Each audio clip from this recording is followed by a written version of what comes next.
All right so Dipendra Singh ऐरीले चाहिँ किन चाहिँ नेपालको ओडिआई क्याप्टेन बनाउनु पर्छ यसको बारेमा आजको भिडियो साथीहरु सबैजना स्वागत छ मेरो च्यानल टीएसपी मा। लास्ट गेममा चाहिँ नेपालले रोहित पौडेलको क्याप्टेन्सीमा चाहिँ ओमानलाई चाहिँ 81 रनले हराएको त हो हैन। सो धेरै जना लाग्न सक्छ कि यस्तो टाइममा पनि आएर चाहिँ अब like we talking about Rohit पौडेललाई चाहिँ क्याप्टेनबाट हटाउनु पर्छ किन दिपेन्द्र सिंह ऐरी गरेको भन्ने खालको कुराहरु धेरै जना लाग्न सक्छ। बट देन आजको भिडियो साथीहरु तपाईहरु चाहिँ रोहित पौडेल कुन फ्यान हुन्छ भने please watch this video until the end with an open mind because it is very important to bring out this discussion कि किन चाहिँ क्याप्टेन चेन्ज हुनुपर्छ, क्याप्टेन्सी भनेको के हो, लिडरशिप भनेको के हो, किन चाहिँ कुनै पनि क्रिकेट टिमको चाहिँ क्याप्टेन चेन्ज भइरहेको हुन्छ। राम्रो क्याप्टेन छ भन्दैमा राम्रो ब्याटिङ गर्छ भन्दैमा राम्रो क्याप्टेन्सी गर्छ भन्दैमा लिडरशिप राम्रो छ भन्दैमा धेरै खेलेको छ भन्दैमा साथीहरु यङ छ भन्दैमा त सधैँ क्याप्टेन भइरहने हो भने महेन्द्र सिंह धोनी क्याप्टेन्सीबाट किन हटेको होला, विराट कोहली जस्तो राम्रो क्याप्टेन किन हटेको होला, रोहित शर्मा जसले चाहिँ अब वर्ल्ड कप पनि जितेको च्याम्पियन्स ट्रफी जितेको ऊ पनि किन हटेको होला, रिकी पन्टिङ किन हटेको होला, even the great Imran Khan किन हटेको होला साथीहरु। सो क्याप्टेन्सी चेन्ज भइरहन्छ साथीहरु। आजको भिडियोमा साथीहरु म कुरा गर्दै छैन कि रोहित पौडेलको क्याप्टेन्सीमा के खराबी छ, यसले चाहिँ उहाँले के इम्प्रुभ गर्नुपर्छ। Today's video is more about Dipendra Singh Airee किन फिट हुनुहुन्छ क्याप्टेन हुनुको लागि, यसको बारेमा आजको भिडियो चाहिँ सानो डिस्क्लेमर मैले दिनै पर्छ आजको भिडियोमा। किन भन्दाखेरि चाहिँ धेरैजना रोहित पौडेलको फ्यान्सहरु हुनुहुन्छ होला, this video is not some agenda driven towards हुन्छ नि get him out of the captaincy. No it's not like that, we are not against Rohit Paudel. This video is not meant to put down Rohit Paudel as a captain, that is not the purpose of this video. The purpose of this video is to ignite a discussion कि why we need to change the captain. Change is very important साथीहरु। So today's video is about that है त। सबैजनालाई good afternoon, I hope you guys are doing well. पहिलोचोटि आउँदै हुनुहुन्छ भने don't forget to like share and subscribe my channel TSB. तपाईहरुलाई मेरो भिडियो कस्तो लाग्यो त्यो पनि लेख्नु होला कमेन्ट सेक्सनमा। Now it is time for the TSB song.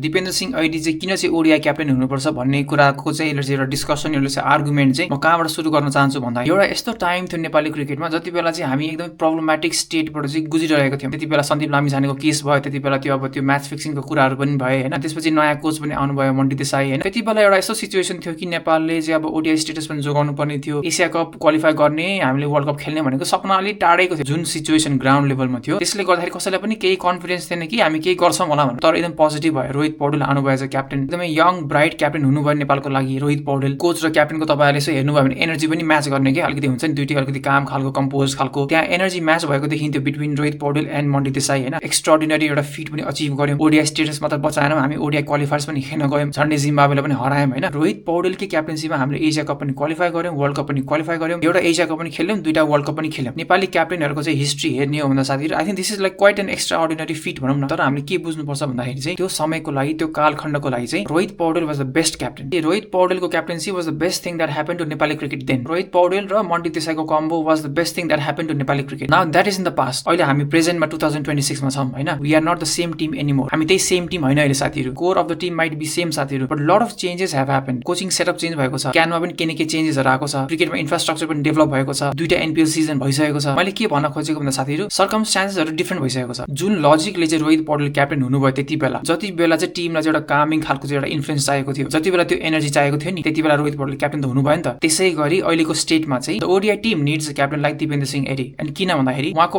All format form हेर्ने हो भन्दा he is the best player in Nepal right now and in the past 6 months as well. अनि त्यसपछि एनपीएल को दुईटा सिजनमा कन्सिस्टेन्टली परफर्म गरेको as a captain as a player. अहिले नेपाललाई के चाहिएको छ, हामी एउटा ओडिआई स्टेटस बचाउनु पर्ने एउटा स्थितिमा छौं, हामीलाई फायर चाहिएको छ, हामीलाई यस्तो लिडर चाहिएको छ जो आफैमा पनि यति कन्फिडेन्ट होस् कि उसको मनमा भएको आगोले गर्दाखेरि चाहिँ अर्काको मनमा पनि आगो बलोस् के, त्यस्तो खालको क्याप्टेन चाहिएको छ। अनि त्यो आगो बलेको छ दिपेन्द्र सिंह ऐरीको मुटुमा, त्यो आगो देखिन्छ दिपेन्द्र सिंह ऐरीको बडी ल्याङ्ग्वेजमा, उहाँको परफर्मेन्समा। त्यो आगो त्यहाँ छ, त्यो आगोको सल्लाह दिपेन्द्र सिंह ऐरी हो। अस्तिको ओमान विरुद्धको म्याचमा साथीहरु तपाईहरुले पनि नोटिस गर्नुभयो भने हामीले म्याच जितिसकेपछि उहाँले राउन्ड लाउनु भयो के, फ्यान्सहरुलाई पनि धन्यवाद दिनुभयो, thank you so much for coming and watching our match. अनि त्यति बेला देखियो कि Dipendra Singh Airee was leading from the front. सबै प्लेयर्सहरुको गुड चाहिँ अलिकति पछाडी थियो, Dipendra Singh Airee was leading the whole team. Even captain Rohit Paudel पनि पछाडी हुनुहुन्थ्यो, किनकि म्यानेजमेन्टलाई पनि थाहा छ, प्लेयर्सहरुलाई पनि थाहा छ कि the fans love Dipendra Singh Airee. उहाँलाई पुश गरिएको थियो, you become the face of our cricket team. मैले यो भन्दै गर्दाखेरि फेरि कसैलाई चाहिँ अन्डरमाइन गर्न खोजेको हैन हैन। तर whenever is in the field, whenever is like batting, fielding, bowling whatever हैन, he looks like the captain, he looks like the leader. उहाँ एउटा नेचुरल लिडर जस्तो देखिन्छ के। Again like I said body language राम्रो छ भन्दैमा क्याप्टेन बनाउनु पनि हैन है साथीहरु। That is not the logic that we should apply. Let us talk about India's captaincy. अहिले पनि इन्डियामा चाहिँ के कुरा गरिन्छ भन्दाखेरि चाहिँ महेन्द्र सिंह धोनी जस्तो क्याप्टेन कहिले पनि थिएन, उ जस्तो म्यान म्यानेजमेन्ट कसैको पनि थिएन। अहिले पनि यो कुराहरु गरिन्छ। जति बेला चाहिँ Suryakumar Yadav is the T20 captain and Shubman Gill is the other captain हैन। विराट कोहलीको एरामा पनि त्यही कुरा गरिन्थ्यो, रोहित शर्माको एरामा पनि त्यही कुरा गरिन्थ्यो, अहिले पनि त्यही कुरा गरिन्छ। त्यसको मतलब के हो? जब उहाँ नै सबैभन्दा बेस्ट क्याप्टेन हुनुहुन्थ्यो भने उहाँ चाहिँ किन छोड्नु भएको त? उहाँले किन छोड्नु भयो लिडरशिप? जब उहाँ त्यति राम्रो क्याप्टेन हुनुहुन्थ्यो भने उहाँले किन कन्टिन्यू गर्नु भएन क्याप्टेन्सी अन्टिल दि एन्ड? जबसम्म उहाँले इन्डियाको लागि खेल्नु भयो तबसम्म उहाँले क्याप्टेन्सी किन गर्नु भएन त? रोहित पौडेललाई क्याप्टेन्सीबाट किन हटाउने भन्ने खालको लजिकबाट जाने हो भने महेन्द्र सिंह धोनी त क्याप्टेन भइरहनु पर्ने हो नि त। उहाँले आफै क्याप्टेन्सीबाट किन हट्नु भएको त? I will tell you because captain पछि हो साथीहरु, पहिला एउटा मान्छे हो हैन, एउटा ह्युमन बिइङ हो। र मान्छे भनेको साथै रोबोट हैन के? मान्छे भनेको एआई पावर रोबोट हैन। हरेक मान्छेमा के न के गुण हुन्छ, हरेक मान्छेमा के न के सेट अफ आइडियाजहरु हुन्छ। तपाईसँग भएको आइडिया मसँग नहुन सक्छ, मसँग भएको आइडिया तपाईसँग नहुन सक्छ। दुईटा मान्छे इन्डिभिजुअली एकदम फरक हुन्छ। दुईटा मान्छेको रगत रातो भए पनि साथीहरु काम गर्ने शैली फरक हुन्छ, सोच्ने तरिका फरक हुन्छ, आइडियाजहरु फरक हुन्छ, स्ट्र्याटेजीहरु फरक हुन सक्छ। This is exactly the reason why Dipendra Singh Airee should be the ODI captain now at this point in time. Dipendra Singh Airee captain हुनुभयो भने चाहिँ रोहित पौडेलले खेल्न नमिल्ने, रोहित पौडेलको लेगेसी घट्ने भन्ने कुरा हुँदैन साथीहरु। त्यसैले म तपाईहरुलाई चाहिँ त्यो महेन्द्र सिंह धोनी, विराट कोहलीको चाहिँ एक्जाम्पल दिएको। Virat Kohli was an aggressive captain, ICC tournaments भन्दा जित्न सकेन। त्यो अर्कै कुरा हो साथीहरु, उहाँको क्याप्टेन्सीमा धेरै फायर थियो साथीहरु। यो कुराहरु सबैजनाले एडमिट पनि गर्छन्, सो यसमा कुनै पनि डाउट छैन, कुनै पनि कन्फ्युजन छैन। जब विराट कोहलीले चाहिँ क्याप्टेन्सी छोडेर चाहिँ रोहित शर्माको अन्डरमा खेल्न सक्छ भने, शुभमन गिलको अन्डरमा खेल्न सक्छ भने, त्यो भन्दा अगाडि महेन्द्र सिंह धोनीको अन्डरमा पनि खेल्न सक्थ्यो भने, रोहित पौडेललाई हटाएर चाहिँ दिपेन्द्र सिंह ऐरी क्याप्टेन भयो भने केही पनि फरक पर्दैन र त्यसले केही पनि घाटा हुँदैन, त्यसले केही पनि कुरा घट्दैन साथीहरु। त्यो कारणले गर्दाखेरि रोहित पौडेलको लेगेसी घट्दैन। हामीलाई नयाँ आइडियाजहरु चाहिएको छ। नेपाली क्रिकेट अगाडि बढ्नको लागि चाहिँ हरेक समय क्या साथीहरु, every time, every single moment हामीलाई त्यो एउटा फ्रेशनेस चाहिएको छ, एकदमै फ्रेश सेट अफ आइडियाज चाहिएको छ। र त्यसको लागि चाहिएको खण्डमा चाहिँ we might even change the captain and we have to, because everybody does के साथीहरु, एभ्रीबडी डज। हामीलाई रोहित पौडेलले धेरै गुण लाउनु भएको छ। यसको मतलब उहाँ अब गार्जियन हैन के साथीहरु, he has actually missed 4-5 years of cricket playing भन्छ के मैले। Because if he was not the captain साथीहरु, जुन अहिले सबैजना अर्जुन कुमाल गर्छन् साथीहरु, अर्जुन कुमालको एउटा हाइप छ नि as a temperamental batter, that could have easily been Rohit Paudel, but because he was the captain he always has added responsibilities even to save his career. अनि उहाँलाई चाहिँ अलिकति फ्रीली खेल्नको लागि पनि हामीले उहाँलाई क्याप्टेन्सीबाट हटाउनु पर्छ, उहाँले खेल्न दिनुपर्छ, उहाँलाई ब्याटिङ एन्जोय गर्न दिनुपर्छ। उहाँ नम्बर 3 पोजिसनको ब्याटर हो ओडीआई फर्मेटमा। कन्सियसली गएर उहाँको भिडियोज हेर्नुस्, उहाँको सोशल मिडिया एक्जिट गरेर हेर्नुस्, ही लुक्स सो डाउन के साथीहरु, it shows in his face. Rohit Paudel the player was not like this, the captaincy made him like that. Mahendra Singh धोनीले एकचोटी भन्नुभएको थियो कि मैले क्याप्टेन्सी गरिसकेपछि मेरो कपाल पनि फुल्यो भनेर। एन्ड ही इज यङ साथीहरु, इज अ ग्रेट एथलीट हैन, he is so fit as well, he can easily be a very contributing batter for the ODI format. He can be क्या, ही क्यान बी नेपालको finest batter भएर निस्किन सक्ने मान्छे हो उहाँ। Please let him play. Luckily कि साथीहरु, एकदम फर्चुनेटली, एकदम लकीली भनौँ न हैन, हामी अहिले एउटा यस्तो जंक्चरमा छौं जहाँ चाहिँ रोहित पौडेललाई हटाएर चाहिँ कसलाई क्याप्टेन बनाउने भन्ने कुनै प्रश्न नै छैन क्या। एकदमै सिधा आन्सर छ, कुनै तीनटा अप्सन फ्लोट भइरहेको छैन। There is only one guy, that is Dipendra Singh Airee. There is no alternative, there is no option. अर्को अप्सनको कुनै स्कोप पनि छैन। हामी अहिले लकीली त्यो पोइन्टमा आइपुगेको छौं जति बेला दिपेन्द्र सिंह ऐरीको परफर्मेन्स पनि बवाल भइरहेको छ, क्याप्टेन्सी पनि उहाँले राम्रै गर्नुहुन्छ, इन्टरनेसनली अक्लेम पनि उहाँ हुनुहुन्छ, संसारको आँखा उहाँ माथि छ, one of the best allrounders in the world. यो ट्रान्जिसन एकदमै स्मुथ हुन्छ र यो भइ पनि सकेको छ। र तपाईहरुलाई थाहा छ कि टी20 मा यो ट्रान्जिसन भइसकेको छ। कतिजनाले के पनि भन्नुहुन्छ भन्दाखेरि चाहिँ टी20 मा त क्याप्टेन बनाइसकेको छ त, ओडीआई मा यति छिटो किन रिस्क लिने? तर कुरा चाहिँ के हो भन्दा रोहित पौडेल त आउनु भएको थियो नि त, नेपाली क्रिकेट टिमको क्याप्टेन हुनु भएको थियो नि त। जति बेला चाहिँ नेपाली क्रिकेट धराशय भएको थियो त्यति बेला आउनु भएको थियो। दिपेन्द्र सिंह ऐरीलाई ओडीआई क्याप्टेन बनाउनको लागि चाहिँ साइज जुराउनु पर्दैन साथीहरु, साइज जुराएर मात्रै, चिना देखाएर मात्रै उहाँलाई क्याप्टेन बनाउनु हैन नि त। अहिले चाहिएको छ, this is the moment. CWC लिगमा चाहिँ हामी फाइनल स्टेजमा छौं। अब केही म्याचेसहरु बाँकी छ। अघि म तपाईहरुलाई भनेको थिएँ नि, त्यो एनर्जी, त्यो स्पार्क हुन्छ नि एउटा, यति बेलै चाहिएको छ। यही हो मोमेन्ट चाहिएको। नेपाललाई त्यो एक्स्ट्राअर्डिनरी रन चाहिँ फेरि रिपिट गर्नु छ भने this is the right time. 6 महिनापछि, 1 वर्षपछि समयकाल फेरि त्यही नरहला, उहाँको परफर्मेन्स फेरि त्यही नरहला, मोमेन्टम हाम्रो साइडमा नहोला। र कदापि साथीहरु रोहित पौडेलको क्याप्टेन्सीमा हामीले वर्ल्ड कप क्वालिफाई गरेनौं भने, ओडीआई स्टेटस जोगाउन हमे भयो भने, it will really break our hearts, but most importantly it will destroy Rohit Paudel, it will destroy the person's mentality. We don't want that. सुरुमा मैले भनेको जस्तै this video is not a agenda driven video to remove Rohit Paudel as the captain. We want the best for our team, we want Nepali cricket to scale heights. त्यसै अन्तर्गत personally मेरो तर्फबाट चाहिँ I really want Rohit Paudel to become one of the finest batters for Nepal. तर captain हुँदै गर्दाखेरि I don't see any possibility. Alright साथीहरु, so आजको भिडियो यति नै। तपाईहरुलाई कस्तो लाग्यो लेख्नु होला कमेन्ट सेक्सनमा। तपाईहरुको सपोर्टको लागि धेरै धेरै धन्यवाद। यसरी नै सपोर्ट गरिदिनु होला साथीहरु मेरो च्यानल टीएसबी लाई। लाइक गर्न नबिर्सिनु होला साथीहरु, कमेन्ट गर्न पनि नबिर्सिनु होला, भिडियो मन परे पनि शेयर पनि गरिदिनु होला है त। Until next time, I'll see you again. Cheers. Take care of yourself. Bye bye.